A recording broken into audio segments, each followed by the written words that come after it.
All right, hello everyone. Okay, so first things first, I realized the last time I went live, I was talking about my hair. This is not an update, at least not yet, okay? So I do get it done on Saturday, and so I'm very excited to show all of you what that's going to look like.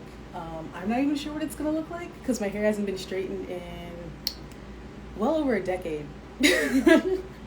It's been a really, really long time since I've actually straightened my hair, so I'm very excited to see that. And I'll probably go live on, well, you'll see. You'll see. So, what this is about is I just recently became a certified abundant life coach. And my consultation link is in my bio, as well as a free link to my ebook.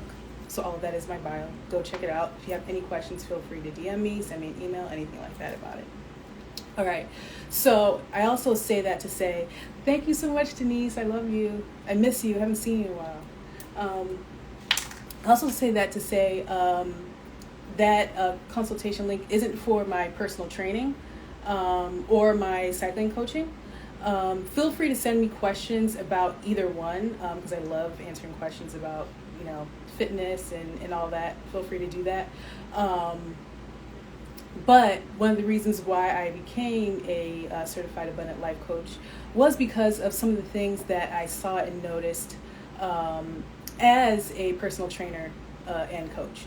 All right, so 9 times out of 10, especially in personal training in particular, I was realizing that I was having to prep clients not for their physical transformation, but rather it was just their mindset was just completely, I don't want to say completely off, but it got to a point where I was booking people just to talk.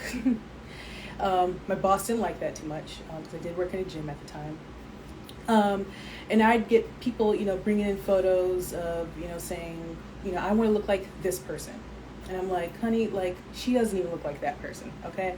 What a lot of people didn't realize was, especially on social media and whatnot, people are not being their authentic selves. And essentially, a lot of people are just letting, their assumptions about their lives, my life too, as an athlete, run them ragged, okay? So a lot of people don't realize that athletes are some of the most unhealthy people around.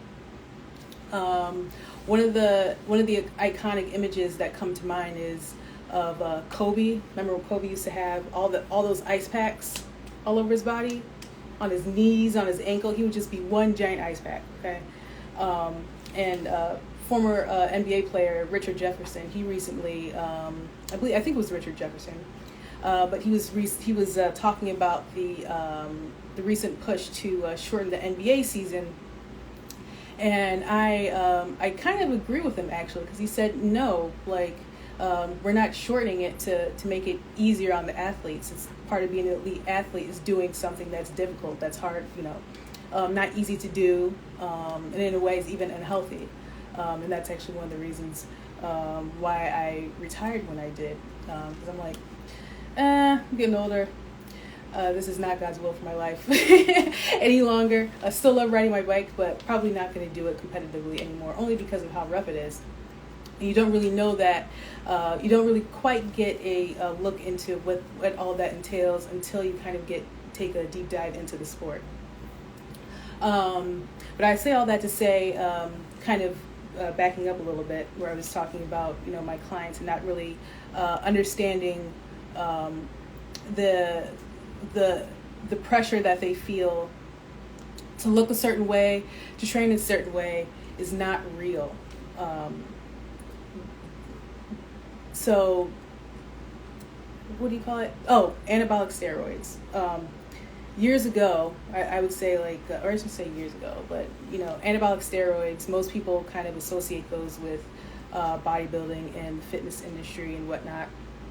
But that has all kind of evolved, okay? So now people are into other forms of doping. I'm not going to name them, only because I don't want you to look them up. But if you go on social media and online and whatnot, I can pinpoint the people to you, have major platforms, huge platforms, and they are doping.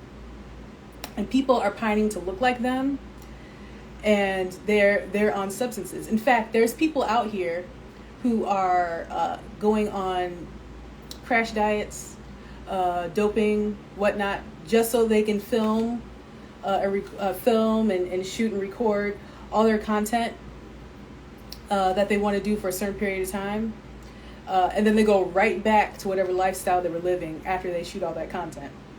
People with huge platforms right now, they have hundreds of thousands of followers, millions of followers.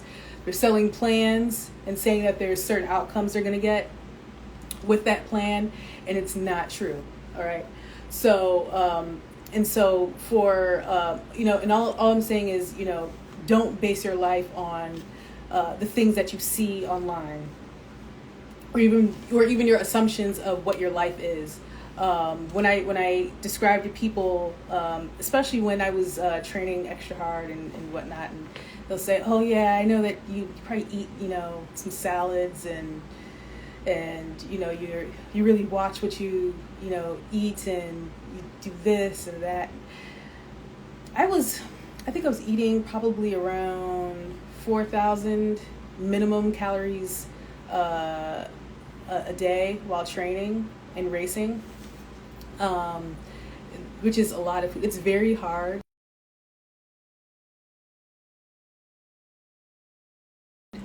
Someone tried to call me. It's very hard to eat that much food. It sounds fun initially, but it's actually not once you actually get to it. But I would have, and not only that too, but a lot of people don't realize that, especially if you're not sure of your food source, a lot of things that athletes would do is you would go to McDonald's.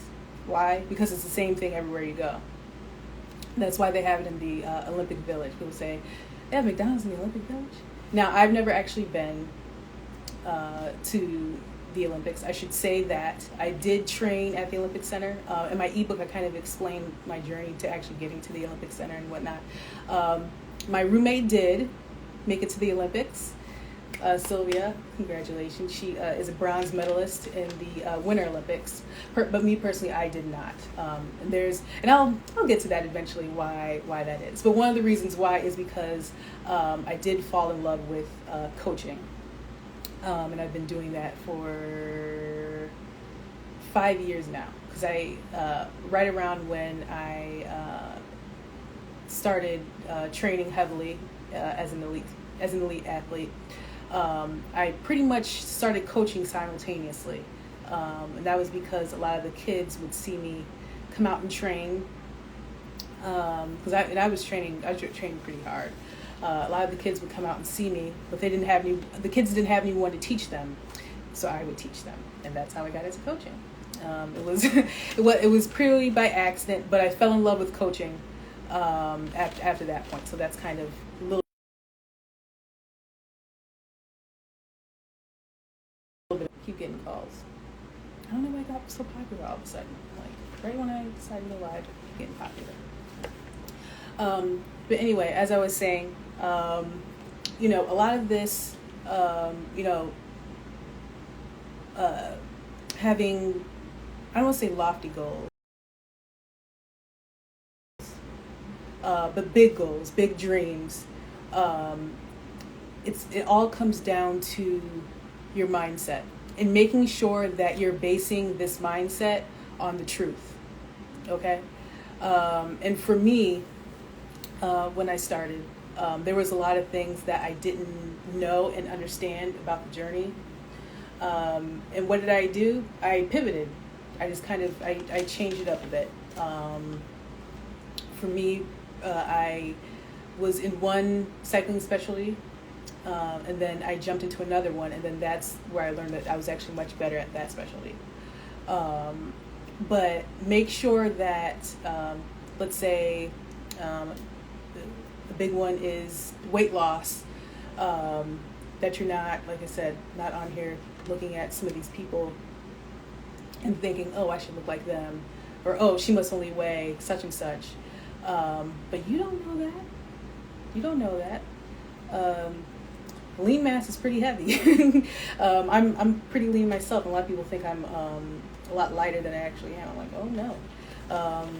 I would have clients coming in and saying, my goal is to look like you. And then they would give like what they want away.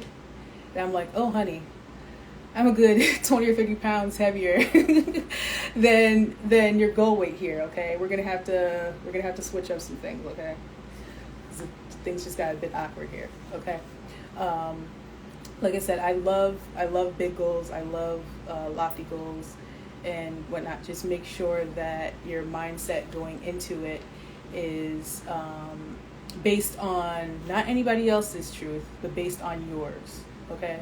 Because that'll make your journey a lot, I don't want to say easier, but a lot clearer, and a lot more fulfilling once you reach that goal.